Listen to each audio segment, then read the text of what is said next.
अस्सलामुअलैकुम dear students. First order differential equation जो है उसका लेक्चर मैं आपको देने लगी हूँ। लेक्चर देने से पहले सबको दोबारा अस्सलामुअलैकुम, good morning, best of luck for your papers. ठीक है, तो लेक्चर डिलीवर करती हूँ। बिस्मिल्लाहिर्रहमानिर्रहीम। आज का जो टॉपिक मैं लेकर आई हूँ वो है फ़र्स्ट ऑर्डर डिफरेंशियल इक्वेशन। सबसे पहले मैं आपको बता दूँ कि मैं आपको लेक्चर दे चुकी हूँ सेपरेबल इक्वेशंस का, यानी कि सेपरेशन ऑफ वेरिएबल्स का। आप लोग क्या करते थे पहले, जो मैं आपको एक छोटा सा यहाँ पे बता दूँ कि पहले आप लोग यूँ करते थे कि d y upon d x equal to, यहाँ पर आपको कोई भी वेरिएबल दिया होता था, जैसे फॉर एग्जांपल एक्स वाई दिया हुआ है। अब ये इक्वेशन जो है ये बहुत सिंपल है। आप इसमें इजीली क्या कर सकते हो, अपने वेरिएबल्स को सेपरेट कर सकते हो। कैसे? ऐसे कि ये जो y है ये इधर क्रॉस मल्टीप्लाई होकर नीचे हो जाएगा और ये dx जो है ये ऊपर इसके साथ आ जाएगा, यानी कि 1/y equal d y equal to x into d x. और आप इजीली फिर इसको क्या कर सकते थे, इंटीग्रेट कर सकते थे। यानी कि आप खुद क्लियरली देख लो कि वेरिएबल्स बहुत आसानी से जो है वो क्रॉस मल्टीप्लाई से आप लोग सेपरेट कर दिया। अब इसकी जो है वो आप मतलब फर्दर जो आप इसको सोल्व करते थे x square by 2 plus c. और अगेन अगर इसको आपने in the form of simple y लिखना था तो आप क्या करते थे कि हर एक को ई की पावर पे लिखते थे, जिससे ये कैंसिल हो जाता था। तो वाई इक्वल टू ई की power 1/2 x square plus e of c एक कांस्टेंट है, इसको आप कोई भी कांस्टेंट कंसिडर कर लो तो प्लस के मतलब ये इसके एडिशन हो रही है तो ये के इसके साथ आ जाता था। तो आप ये देखो कि ये आपके सामने जो है वो एक डिफरेंशियल सेपरेबल डिफरेंशियल इक्वेशन आ गई है। लेकिन अब जो मैं आपको लेक्चर देने लगी हूँ वो है इससे related first order differential equation. तो फर्स्ट ऑर्डर डिफरेंशियल इक्वेशन की तरफ जाती हूँ। फर्स्ट ऑर्डर डिफरेंशियल इक्वेशन आपके सामने इसकी डेफिनेशन मैंने लिखी हुई है। क्या है, इसको रीड करती हूँ कि first order ordinary differential equation is linear. Linear का मतलब होता है कि वेरिएबल की पावर क्या होगी, 1 होगी। ठीक है, is the dependent variable y। ठीक है, लीनियर इक्वेशन में आपके पास डिपेंडेंट वेरिएबल क्या आ रहा है, y, और इंडिपेंडेंट वेरिएबल जो है वो x है। कैसे? क्योंकि हम f ऑफ x लिखते हैं। ठीक है, अब जो y है वो डिपेंड कर रहा है किसकी वैल्यूज़ पे, x की वैल्यू पे। ये मेरा मार्कर x की वैल्यू पे डिपेंड कर रहा है। ये मैंने f लिखा है, एक सेकंड में आपको बताती हूँ, एक मिनट।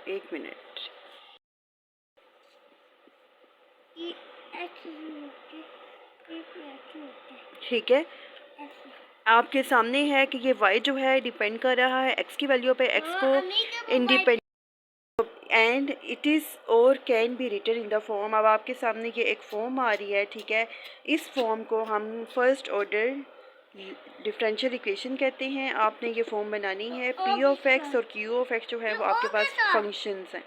पी ऑफ एक्स जो है ये आपका इंटीग्रेटिंग फैक्टर होगा। जब इसको हम एज आ इंटीग्रेटिंग फैक्टर लेते हैं, जिसकी हेल्प से बाद में हम लोग क्वेश्चन को सॉल्व करेंगे। ठीक है, और ये तो इसकी डेफिनेशन थी। अब मैं तो ना अब हम इस फॉर्म को जो है आप इससे रिलेटेड क्वेश्चन मैं आपके सामने लिखूंगी और उस क्वेश्चन को सॉल्व करूंगी ताकि इजीली आप इसको समझ लें। मैंने आप लोगों के सामने एक क्वेश्चन लिखा है, x plus 2y cube d y upon d x equal to Y.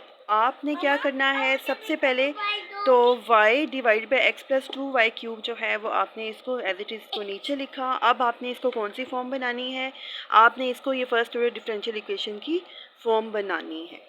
ठीक है, तो फर्स्ट ऑर्डर डिफरेंशियल इक्वेशन की ये फॉर्म बनाने के लिए मैं क्या करूँगी कि एक तो मैंने सबसे पहले आप देखो, मैं यहाँ पे इस फॉर्म आपके सामने यहाँ पे लिख देती हूँ ताकि आपको आइडिया हो जाए कि कौन सी फॉर्म मैंने बनानी है। ठीक है, प्लस पी ऑफ एक्स, ठीक है, y equal to q of x. अब देखो कि आपने d y upon d x तो बना लिया है, लेकिन वाई वाली फॉर्म अभी हमारी रहती है। पी ऑफ एक्स और क्यू ऑफ एक्स जो है वो हम इसको अभी बनाते हैं। जी, अब आप लोग देखो कि मैंने ना इस इक्वेशन को, अब देखो हम सेपरेट नहीं कर सकते, ना कोई फॉर्म बना सकते हैं, क्योंकि डिनोमिनेटर में आपके पास एडिशन के साथ दो वेरिएबल दिए हुए हैं। तो मैं इसको इजी करने के लिए क्या करती हूँ, रेसिप्रोकल। यहाँ पे मैंने रेसिप्रोकल किया है, डी एक्स को ऊपर ले गई हूँ, डी वाई को नीचे ले आई हूँ। सेम इसी तरह डी वाई के साथ वाई था उसको नीचे ले आई हूँ, ये चीज़ नीचे थी ये मैं ऊपर डिनोमिनेटर में ले आई हूँ। अब ईज़िली मैं इसका एलसीएम लेके इसको जो है वो सेपरेट कर सकती हूँ। सेपरेट मैंने इसको किया है x by y plus 2y³ over y, जिससे एक y कैंसिल हो जाएगा और आपके सामने 2y स्क्वायर आ जाएगा। क्या करती हूँ कि इसको उस अपनी जो इक्वेशन ये लिखी थी पी ऑफ एक्स इस फॉर्म में मैं इसको लिखती हूँ, यानी कि d y upon d x minus x.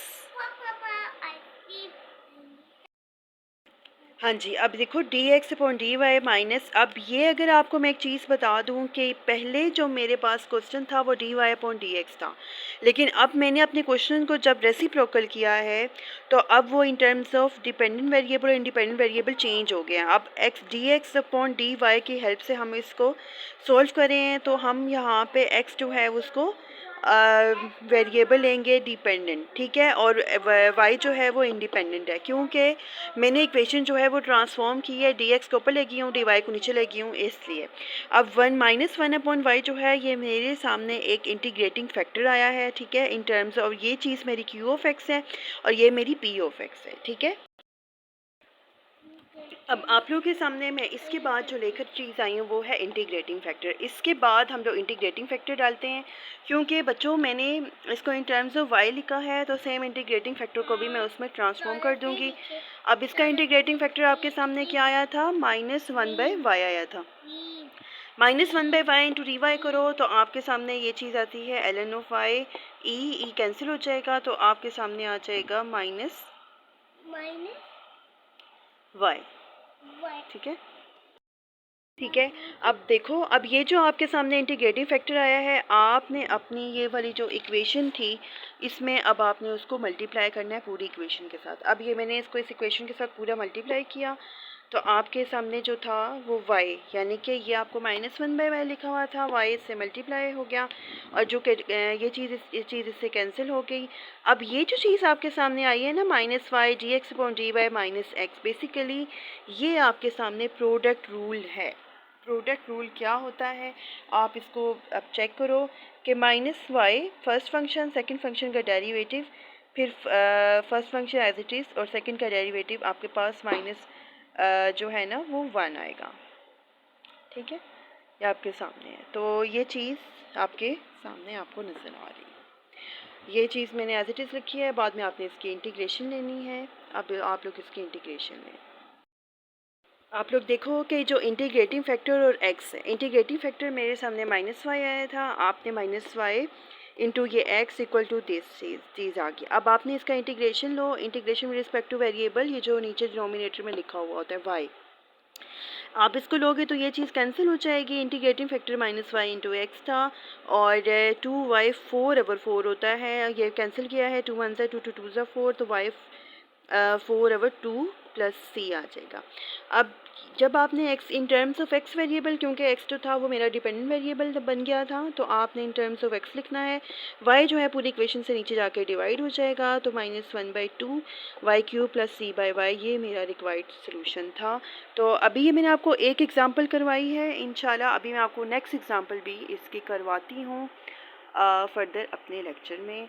अभी के लिए थोड़ा सा वेट कर लें, मैं आपको वो एक्सरसाइज का क्वेश्चन करवाती हूँ। आपकी एक्सरसाइज आपकी बुक से रिलेटेड आपको इसका सेकंड लेक्चर पार्ट 2 में आपको अभी डिलीवर करती हूँ। तब तक आप इसको देखें।